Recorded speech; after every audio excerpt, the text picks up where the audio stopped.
चलिए देखिए, हमारा 10th क्लास के मैथ्स में ऑब्जेक्टिव टाइप चल रहे थे, सेकंड चैप्टर के बहुपद वाले के। यहाँ पर 7 ऑब्जेक्टिव टाइप हम कर चुके थे।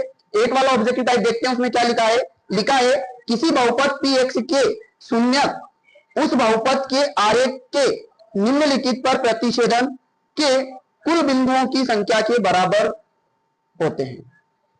तो अपन ने px के शून्यक पढ़े थे, इधर समझने का प्रयास करना। पढ़े थे px के शून्यक, ऐसा एक ग्राफ था और उस ग्राफ के ऊपर ऐसे काट रहा था, तो यहां पर 1 2 3 4, तो ये काय पर आ रहा है, एक अक्ष पर आ रहा है, तो आंसर क्या आएगा इसमें, एक अक्ष पर। आया समझ में?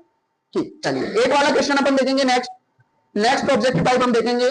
यहां पर लिखा हुआ है 6x square plus 13x plus 7 की घात बताइए क्या होगा। इसकी घात क्या होगी, 6x square plus 13x plus 7 की घात क्या होगी बताइए।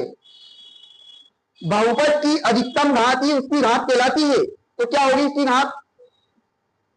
मुस्कान, बहुपद की अधिकतम घात उसकी घात कहलाती है, तो इसकी घात क्या होगी, घात या बोले तो पावर।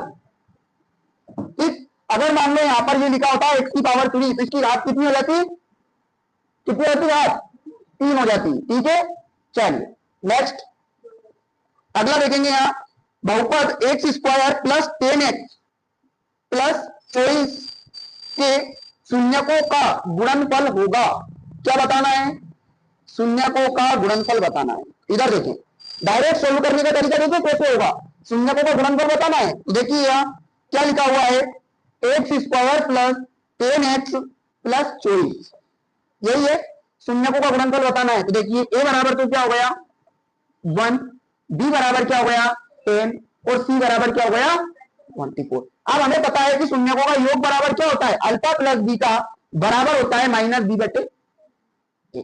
बताओ यही होता है, तो यहां पर अपन लिख सकते हैं -10/1। इतना समझ में आया। अब वो ये पूछ रहा है शून्यकों का गुणनफल क्या होता है, शून्य का गुणनफल अल्फा इंटू बीटा बराबर सी अपॉन ए। सी की वैल्यू कितनी है बटे 1। तो देखिए इसका आंसर शून्यकों का गुणनफल क्या है ऑब्जेक्टिव टाइप में है ऑप्शन 24, तो इसका आंसर क्या हो जाएगा 24। कोई डाउट।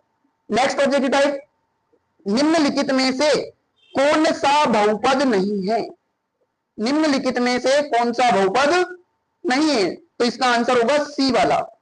कौन सा नहीं है, सी वाला, क्योंकि ये x अपॉन में है यहां पर, इसलिए क्या 11 वाला छूट गया। चलिए देखिए 11 वाले में लिखा है एक्स स्क्वायर, देखिए 11 वाला क्वेश्चन समझिए। 11 वाले में लिखा है x square minus 4x plus का 1, क्या बोल रहा है शून्यकों का योग ज्ञात कीजिए। तो इसको वही व्यापक समीकरण से तुलना करेंगे, कर दिया, a बराबर 1, b बराबर -4, c बराबर 1 हो गया। क्या निकालना है, शून्यकों का योग क्या होता है माइनस बी बटे ए बराबर, ये तो माइनस और ये माइनस बी की वैल्यू और ए की वैल्यू 1, 4/1 या अल्फा प्लस बीटा बराबर क्या हो जाएगा 4, राइट आंसर। बताइए कोई डाउट, नोट कर लीजिए। ठीक।